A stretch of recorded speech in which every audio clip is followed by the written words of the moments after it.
Welcome to the Membership Guys podcast. Kick-ass advice and tips for membership site owners. What's up, everyone? Welcome to episode 240 of the Membership Guys podcast. I'm your host, Mike Morrison. Thank you so much for joining me today. I so appreciate each and every one of you spending a little part of your day with me for the latest dose of proven practical tips and advice for growing a successful membership. I've got a fantastic episode lined up for you today. I'm joined by a very special guest, Mr. Gavin Bell. Now, Gavin is a multi-award-winning entrepreneur, speaker, podcast host, and director of possibly my favoritely named company that I've come across this year at least, a company called Fat Pony, which is a great name and is also a Facebook advertising agency that works with brands around the world. Gavin helps these brands to utilize Facebook in a way that not only builds their audience, but also turns that attention into revenue via Facebook advertising.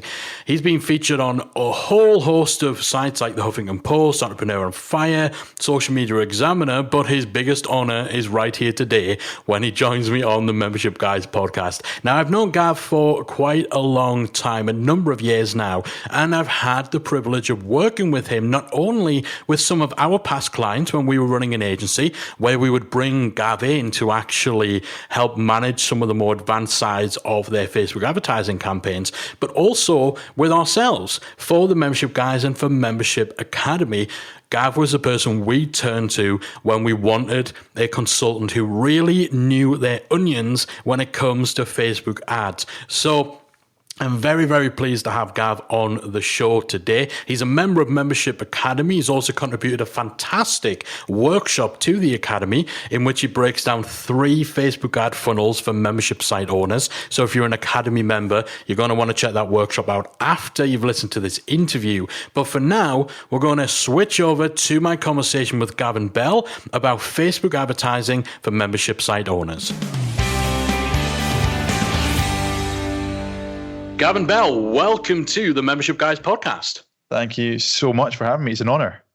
Yeah, I'm really excited to talk Facebook ads with you because it's an area in which we've always kind of, for the longest time, done our own stuff and done our own thing. And then we've worked together in helping to refine the Membership Guys Facebook ads strategy. And I think from working with you, it kind of made me realize maybe I don't know as much about Facebook ads as I thought I did.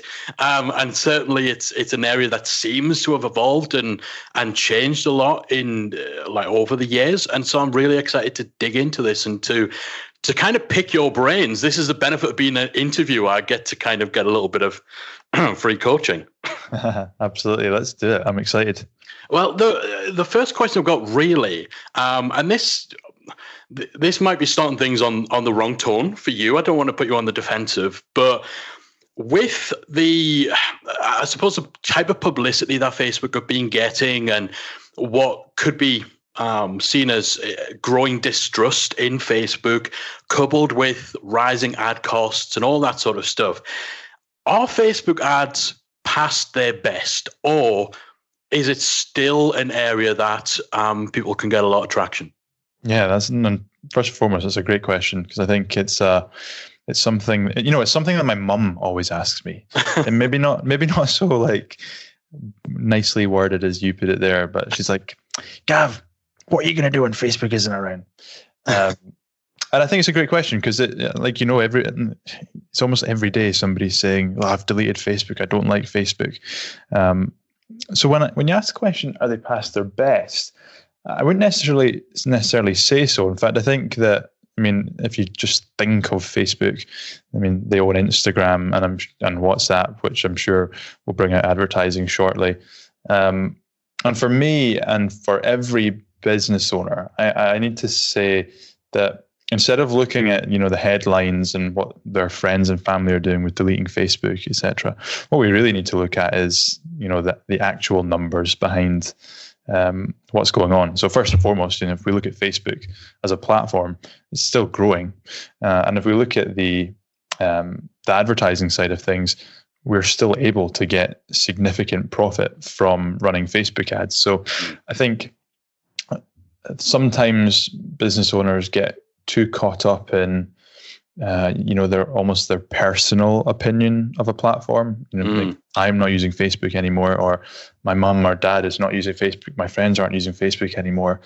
When they should actually be looking at it does Facebook pose an opportunity for me or not? In which it still does, and Instagram certainly does, and I'm sure they will be bringing out many more things in the future as well. So absolutely, I mean, don't get me wrong, ad costs are rising, but what that essentially means is we just need to work harder and be better advertisers and better marketers to make it work for us. But it's still definitely a great platform, and a platform that can bring a lot of success for people. Yeah, and I think, what you say there about not letting what your mum's doing and, your friends who are rage quitting Facebook, I suppose unless those people are your target audience, like unless your business is the one that is specifically targeting your mum and a million other mums just like her who are quitting Facebook, then those are opinions that you kind of almost have to set aside and take the emotion out of it. Totally. And it's kind of funny because people will go onto Instagram and be like, I hate Facebook. I am deleting Facebook. And then they'll WhatsApp message their WhatsApp group and go, I hate Facebook. We should all delete Facebook. And it's like, yeah. Yeah, it's like when people, they'll send emails decrying, big corporations and stuff. And then the bottom is sent from my iPhone. Yeah. So let's talk about strategy. I'm going to ask you the sort of question that I personally hate getting asked because it's a difficult one to answer. In terms of a boilerplate approach to Facebook advertising, like a generic should be effective to a certain degree for the average person. Is there such a thing? Is there such a thing as kind of a safe boilerplate approach strategy for Facebook advertising? And if so, what does that look like? Yeah, absolutely. Well, I mean, there is, which actually is, I mean, it's going to vary from every industry and business, obviously. But if you want to succeed on Facebook, the simplest thing you can do actually isn't anything to do with Facebook ads, really. It's to do with content marketing, which you and Callie are obviously excellent at. And if we, the thing is with Facebook and Facebook ads are really just a tactic that we can use to get a message in front of somebody. And so what we need to do is look a little bit deeper. And if we start to do what you guys do in creating content, specifically video content, ideally from a Facebook ads perspective, but it doesn't really matter. And if we can start to build an audience through our content, so people watching our videos, or building the number of people coming onto our website, or getting more and more people coming onto our email list, then we can use Facebook ads to, first of all, distribute that content out to people that we think might be interested in what we do. So, for example, someone that you know as well, and we work with Scott Devine from Scott's Bass Lessons. He's a fantastic content creator, creates video content that teaches people how to play the bass guitar. We then promote that content out to people on Facebook, people that have an interest in bass guitar, people that have shown some sort of interest in learning to play the bass, which is great, which means we're able to build audience, we're able to build brand awareness, and it doesn't cost us very much either, because all we're doing there is providing people with free, valuable content. Now, everyone can do that. Everyone can create video content or blog articles or podcasts that teach people how to do certain things and solve certain problems in their industry. So that's the first part, because it's great getting views, it's great getting people onto the website, but if they're not buying from us, then it's still not beneficial to us. Yeah, and in that sense, you're using your Facebook ads to amplify things that you are creating for other marketing purposes in terms of that content. Absolutely. So we use the kind of first stage is to amplify the content that should hopefully already be doing well organically. And then what we can do is use what's called Facebook retargeting. So we can retarget anybody that has been on our website. We can retarget people that are on our mailing list. We can retarget people that have engaged with us on Instagram, watched our videos, etc., etc. What that allows us to do is make an offer to somebody that has already shown some sort of interest in what we do and already knows who we are. So the biggest problem that And the biggest mistake that businesses will make on Facebook is they will try and run ads to people that don't know who they are, trying to sell them something. Doesn't work, because you wouldn't buy from a stranger that came up to you on the street trying to sell you something. So what we can do is, if we provide this content, we amplify that out to people, we start to build an audience of people that know who we are and have shown an interest, and then we can use retargeting to then say to the people that have watched the videos, in Scott's case, we say, you've watched a video on how to do a bass guitar song. Now, are you interested in learning a little bit more? Now, by the time that somebody gets that ad, they should hopefully know who Scott is because they've watched his video. And like I say, we already know that they're interested in learning to play the bass. Otherwise, they wouldn't have watched that video. So everybody can use this kind of simple two-stage approach, which is create content and then use Facebook to retarget the people that have viewed that content to bring them further into their funnel and to hopefully get them to then take an action with them, whether that's maybe signing up to a consultation, joining the mailing list, signing up to a free trial for a membership, whatever that may be. For different businesses, it's going to be different offers, obviously. And that strategy, you could set it up. You could create your content. You could maybe use Facebook ads to boost it out for £1 a day, and then you can retarget people for £1 a day if you wanted to. So there's a kind of £2 a day budget ad strategy for you there. And so with that, I think the great thing you hit on there, and I think the crux of what you're talking about is utilizing different Facebook ads for different stages of that relationship with a potential member or someone who's potentially interested in your lead magnet, your membership, your event, whatever it is you're selling, rather than trying to get someone from A to Z with one single silver bullet ad. Yeah, like when we're selling a membership, it's very, very difficult to get somebody to go from not knowing who you are to spending $49 a month, $97 a month, whatever it may be. It doesn't actually really matter how much it is, because we're still asking a stranger to take their card out and spend money with someone they don't know. Yeah. And so we need to go a step further and start to build that relationship. And that's why Facebook's so powerful, is because we can build a relationship with somebody all within that platform using content and advertising. Yeah. And the alternative is, of course, if, there will always be people where all they need in order to join the membership is awareness.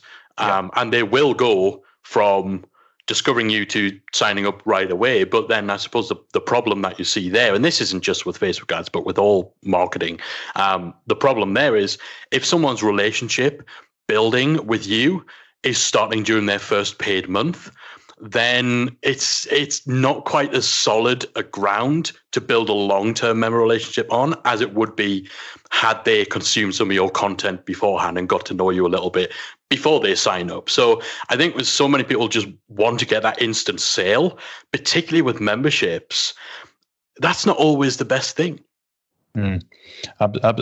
Absolutely. And also, if you try it and run the ads, you'll typically find that you're not able to sign those people up profitably. So you might end up spending something like £120, $120 to get a sign up.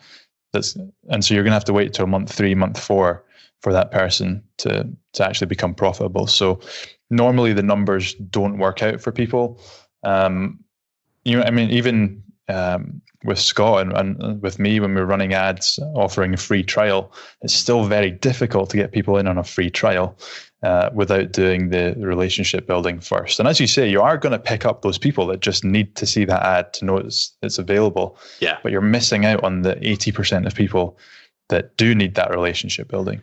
Yeah, and if your ad costs and your cost of acquisition is so high and it's all in Facebook ads, then you're going to be so exposed to even just the slightest change in ad cost. So if you're in a place where it's costing you $30 or $40 or $50 to get that new member signed up because you're just running ads that are sales ads, then even just a small percentage increase in your Facebook ads costs, that could cause some serious problems for your business, right? Yeah, 100%. And it's the reason that we've got so many gurus in the space that have courses for 1997 plus.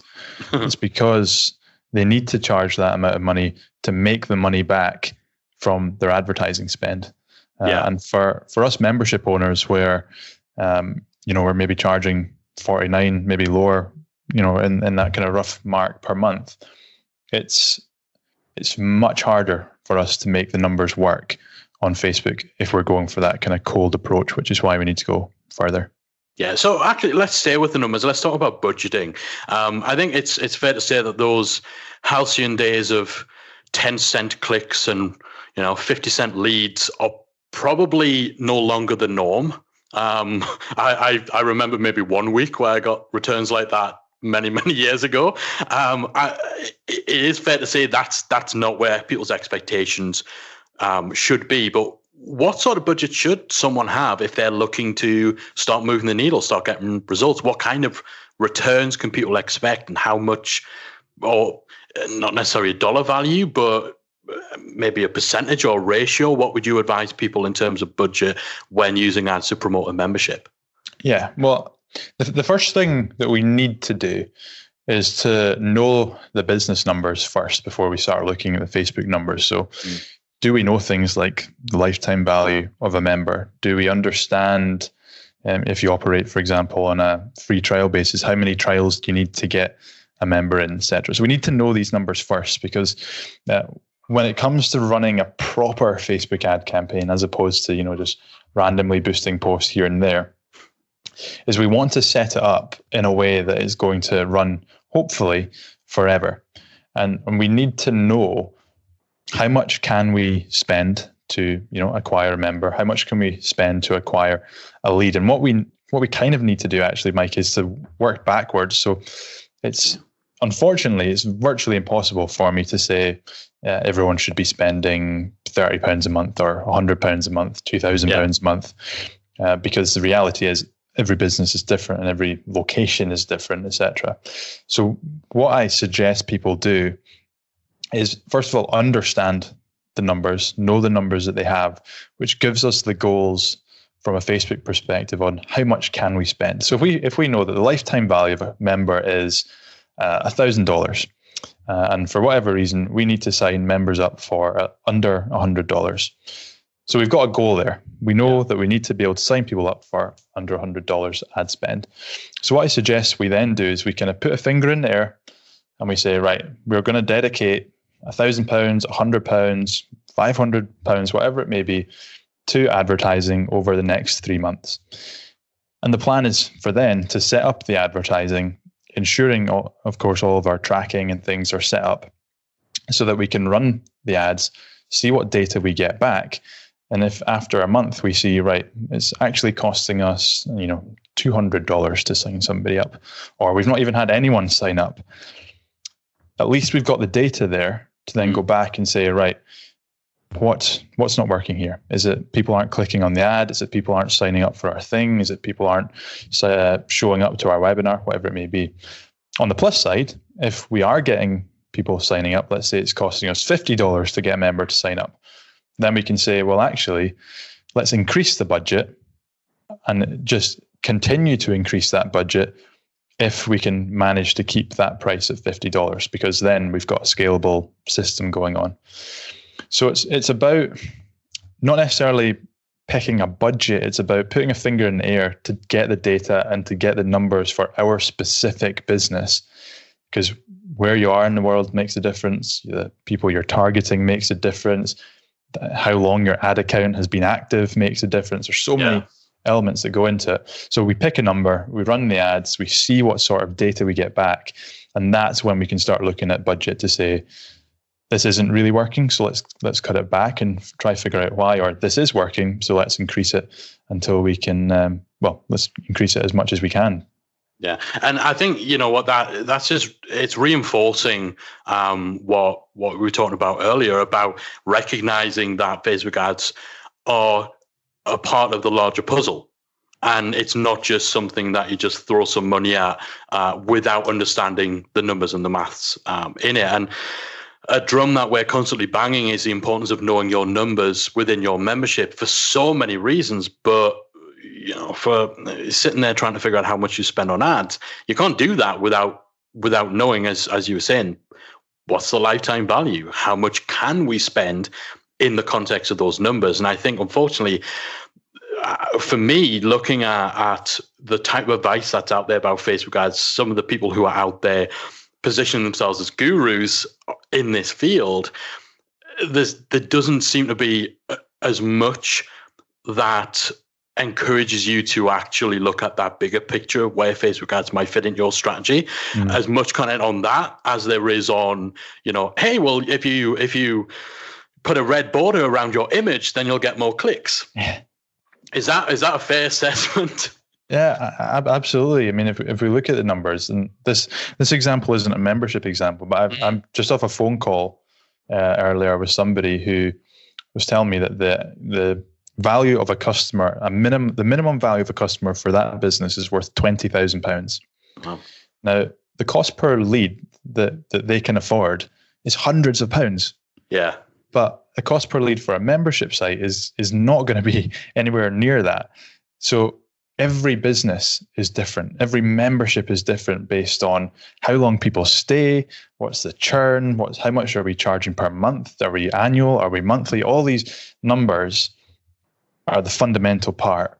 And as you say, Facebook then can feed into that, as opposed to Facebook and Facebook ads being the kind of number one driver of that business. We need to have those fundamental things in place first. Yeah, love that. Now, obviously, you run your own membership. We've worked together. You work with Scott from Scott's Base Lessons and a bunch of other people running membership businesses, subscription businesses. Is there anything in particular that you see that's working especially well for online memberships, or is it kind of much of a muchness? Well, one thing that I'm finding works really well, and this is going to be obviously depend. I hate that word, but this is the thing. I always have the thing. You're a bit like me, where you want to run through a list of disclaimers. Yes. It's like it depends on a million different factors, and this and that and the other. But I always try and not use that word. Yeah, it depends, but it just sometimes comes out. It does. Yeah, sometimes it does depend.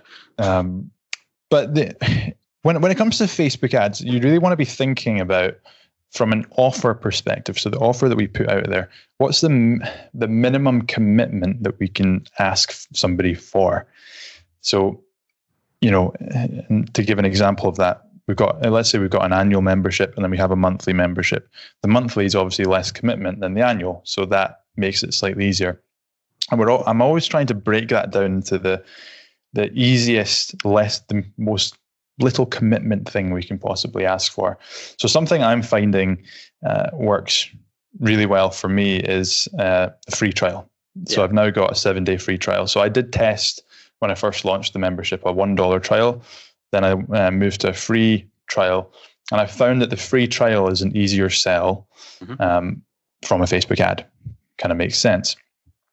Scott also has the free trial. The thing there that you need to then be careful is you need to have a rock solid system on being able to keep those people once they've signed up to the trial. But again, that kind of takes us away from Facebook and more into a business perspective. So in general, things that it's maybe not a thing or a tactic. I don't want to necessarily say everyone should go and start a free trial, but the kind of advice I'd give here would be think about what is the lowest commitment offer you can make somebody to get them into your world. Maybe it's a free course from the trial, from the membership. Maybe it's a challenge that you set up as a lead magnet, which kind of has some of the content from your membership inside. Think of different ways, different hooks that you can use that are super low commitment, but get people in the door to kind of build that relationship even further, to build that trust further, so you can then get them signed up to your paid program. Yeah, so it's almost like recognizing that even with this kind of multi-stage approach to the advertising, that someone clicking through for an ad might still be a little colder as a lead than someone coming from another source, and therefore just trying to find ways of lowering the barrier to entry for those people, whether it's a trial, whether it's pushing the monthly over the annual or what have you. Yeah, absolutely. And even just from I think the reason that the free angle works really well is because when you're writing your ads and you're, creating your video content and you've got the call to action there, is you can say, here's a video on why LinkedIn is so important. If you'd like to find out all the tactics, you can get them for free here. Yeah. And it's just a really nice, easy kind of step into the next part of the membership, where it's slightly harder if you say, here's why LinkedIn is so important. You can get how to do it inside our membership for 50 quid a month. I've got a vague recollection of there being an issue years back with promoting a freebie, a free trial, a free offer in terms of Facebook's terms and conditions and the wording that you used and certain things that had to be on the landing page. Am I misremembering this, or is there particular care and attention has to go into making sure you're not misrepresenting, or that people understand there's the recurring billing element within the ad, or the Facebook not paying as much attention to that specific thing? Yeah, I mean, I've never had any issues with that, to be honest. I think if you are one thing that is clear is Facebook do not just, when they're reviewing your ads, they don't just look at the ads, they also look at the landing page and the page that you're sending people to as well. So as long as you've got, your link to the terms and conditions there, the link to the privacy policy there, you've got, I mean, this is just standard stuff, but if you're taking people's card details for a free trial and they're getting billed after 7 days, 14 days, make that clear. Don't. That's best practice anyway. Yeah. But even more so if you're using Facebook ads, that's another reason of many reasons to make sure that you're not, that you're actually all spelling this information out. Yeah, and kind of goes back to a point that you made earlier about, slightest ad cost changes can have a massive impact on a business if you're reliant on it. If I've seen so many businesses that have been reliant on Facebook ad spend, and then Facebook switches their ad account off because they've annoyed Facebook, gone against one of their policies, and they're screwed. Yeah, absolutely screwed. And so just always make sure, like you say, best practice, but even more so when you're using tools like Facebook ads or Google ads, whatever, to bring people in, is make sure that you're aware of what their policies are and you're sticking to those. Yeah, in terms of actually staying on the right side of Facebook, are there any common mistakes that you see people making with their ads that lead to their accounts being cancelled or suspended, or their ads costing more or having their reach limited? What kind of amateur rookie mistakes do you see people making in that area? Probably the biggest one, and this is probably arguably the most relevant one to membership owners, is Facebook don't allow you to make what they class as unrealistic claims. So whether you're in the health space, let's say you're a personal trainer and you've got a membership on how to help people lose fat. You might have had 30 clients that you've been able to drop 50% of their weight. I don't know, making something up. And that's a legit claim that you've done. You've got the proof, you've got the testimonials, all of that great stuff. If you put that into your ad copy, and depends on how you word it, but if you word it in a way that Facebook deems an unrealistic claim, even though it's true, they will still disapprove that ad if it gets caught. So when we are, membership owners and we're selling typically an end result, we just have to be careful how we word that. Arguably the easiest way to get around it is to, what I say is just lead with an educational slant and to not call people out based on their own personal traits. So don't say things like, are you looking to lose weight? You would word it as, find out how others are losing weight. And when you kind of go down the educational slant, and this goes back to, content strategy stuff, which is if you're basing all of your comms on what do the consumers want, what do my potential members want, not what do I want to happen, typically you'll always be on the right side of the policies. It's when we kind of let our own wants and desires get ahead of what's best for the actual consumer, which is when Facebook tends to not enjoy what we're doing, which is quite right from their point of view. Yeah, because obviously, with the unrealistic claims, that's covering their own back, right? That's to avoid them being sued because your advert on their platform said that they take this one pill or join this membership, they're going to, shed £100 or whatever. That's covering themselves from action, right?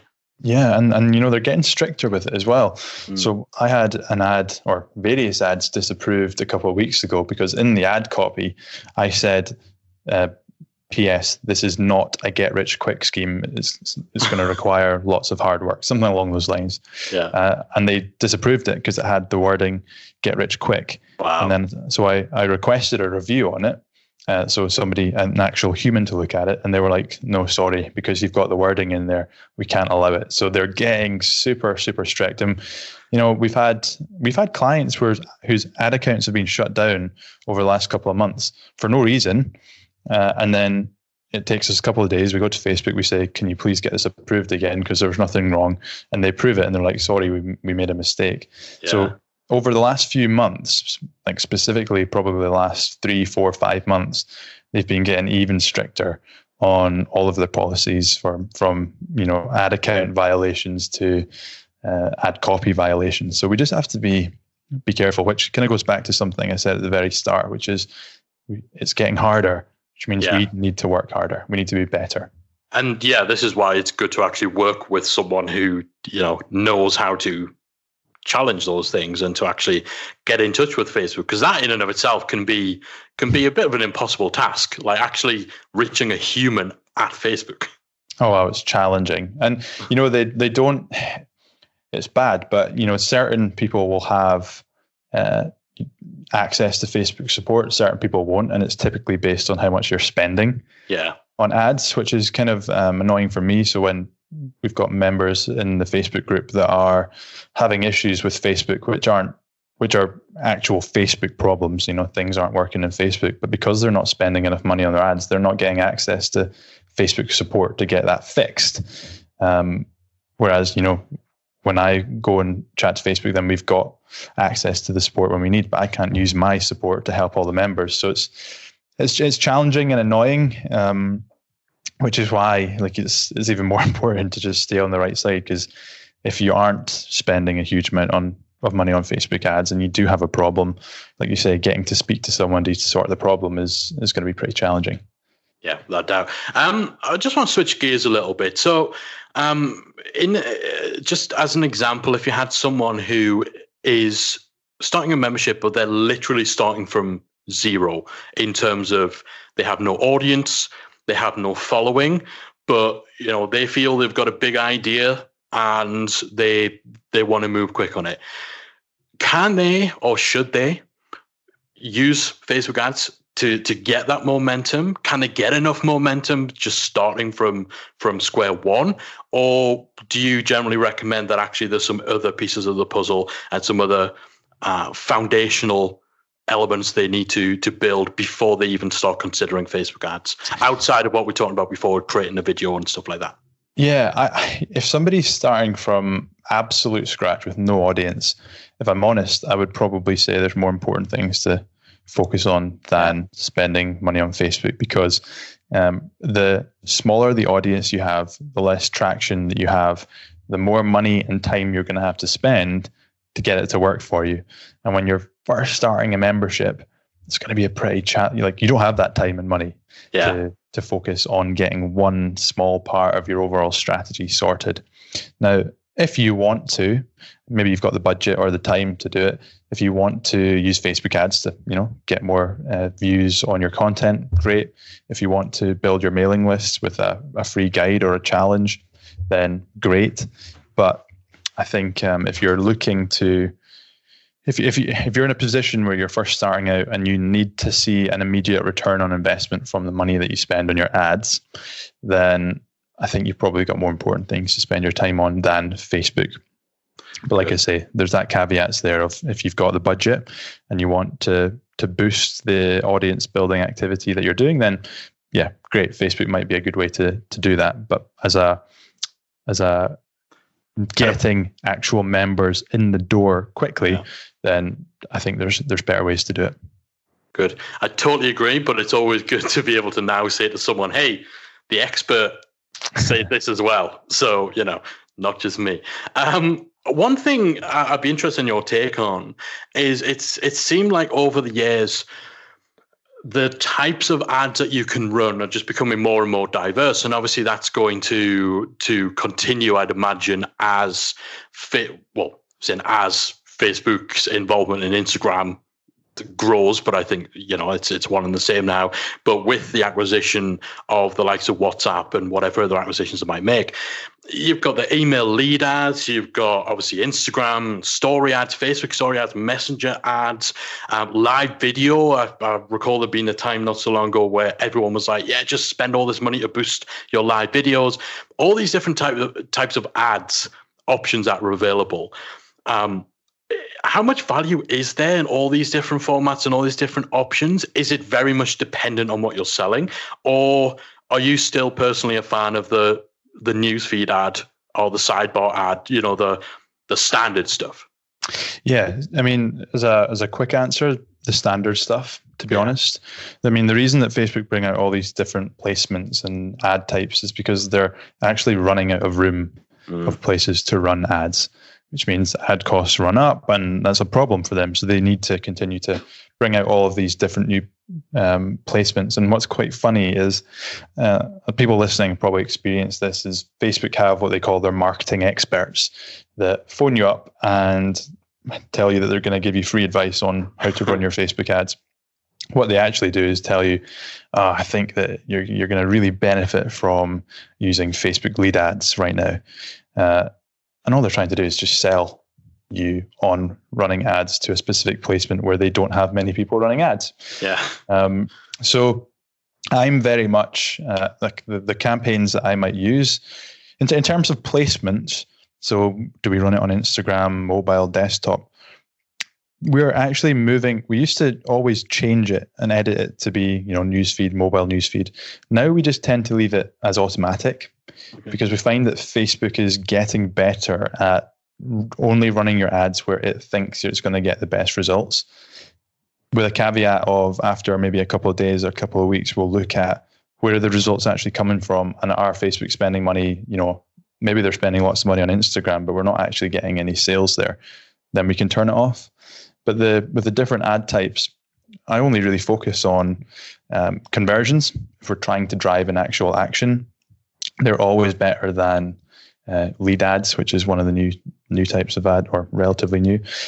Traffic, if we're trying to get people to our website to read a blog post, and video views or engagement, if we're trying to get people to consume our video content and engage with it. Those are really the only three ad objectives that you really need to focus on, because they work, and all these other ones, they might work in the future, but currently there's no benefit to using any of the kind of more new unique ones that they're trying to sell us on. Yeah, because you're almost just doing some almost testing for Facebook on it, like it's paying Facebook for you to just, I don't know, play with their new features so they can go and say, hey, we've got advertisers advertising on Instagram stories and what have you. Although I'm saying all this, like actually probably the most frequent times where I buy literally direct from an ad or Instagram ads, I'm so susceptible to Instagram feed ads.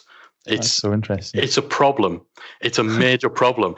I think they've got their targeting really, really well honed, because it's always really nerdy, like toys and geeky accessories and stuff like that. But I must buy something from a Instagram ad at least once a week. It's embarrassing how much of a mark I am for anyone who's got like generic Star Wars branded crap to sell on Instagram. I am your target audience. Anyway, take note, everybody listening. All right, so for anyone listening who has maybe never even so much as clicked on the boost post button and they're thinking about dipping their toes in the water with Facebook ads. Certainly a lot of people we have kind of in our community who are maybe thinking about trying them, they're perhaps a little worried, a little risk averse if they're seeing all the headlines about ad costs going up and so on. What can they do to most effectively test the water, predict whether an ad will work? I know I see some people saying set up 10 different variations, put a few dollars in each, leave them for a week and see which one wins, and that's the horse you back. Is that good advice? How do you gauge success? How do you predict it? How do you get started if this is entirely new to you? Yeah, I mean, in a way it's good advice, but in a way it's not good advice. In the way that if we want the best Facebook ad campaign that we could create would be one where we have lots of different variables. So lots of different ads running, different copy being tested, different audiences being tested to see which variations are working for us and giving us the lowest costs. But at the same time, somebody that's just starting with their Facebook ads, in my experience, isn't going to have the knowledge or the time or the patience to set up a campaign like that. Yeah. And so although it's good advice, what I would suggest you do is start with something very basic and very small, something that you aren't spending much money on. You don't have to spend a huge amount of time to manage, so you can get an idea of how the platform works and then start to build out your campaigns from there.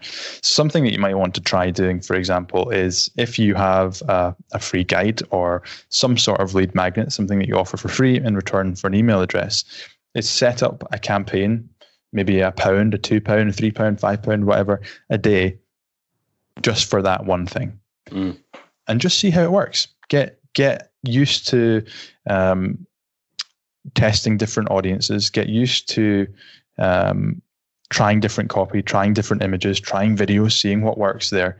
And from there, then you can start introducing things such as retargeting ads. So retargeting people that have been on your website and try and push them towards that free guide.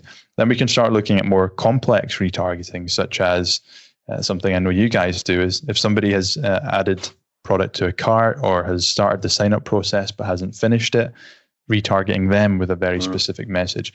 So as much as I would love to say, yeah, we can set up this big campaign where we're doing all this stuff, I know that's not manageable for most people. So I would say start with a small campaign.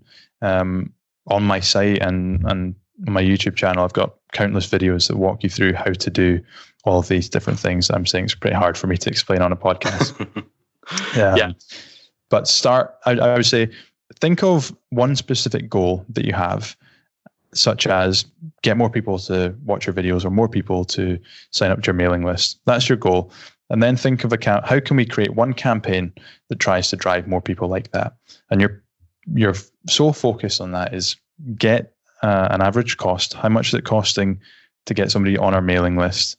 And then just practice trying to drive that cost down. So try new audiences, try new ad copy, try new images to see what works.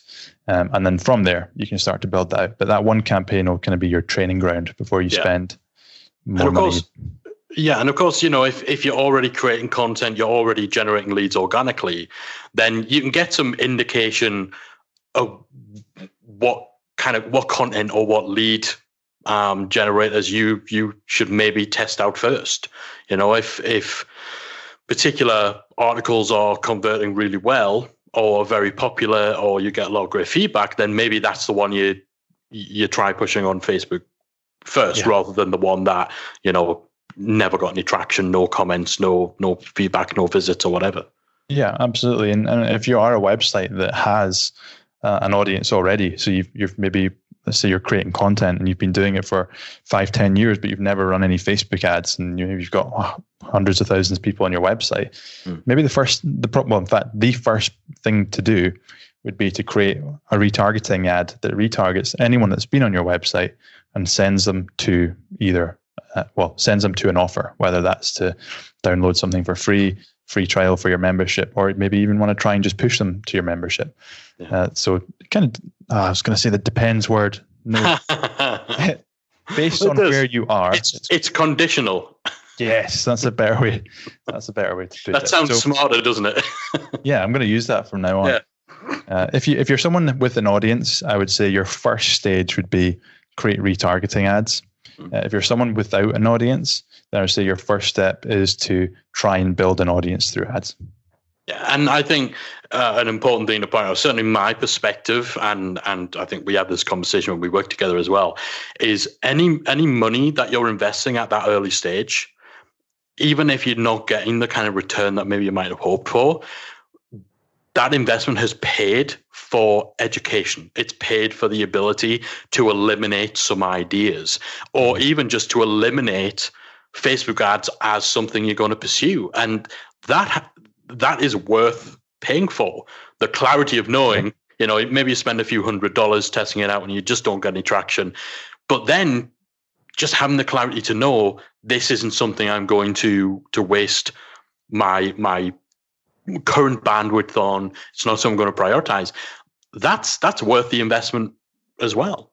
Yeah, absolutely. To get that clarity and say, you know what, Facebook ads isn't a priority for us this year, but we'll continue to create the content that we've focused on, and maybe next year we can come back to it. Absolutely. Great point.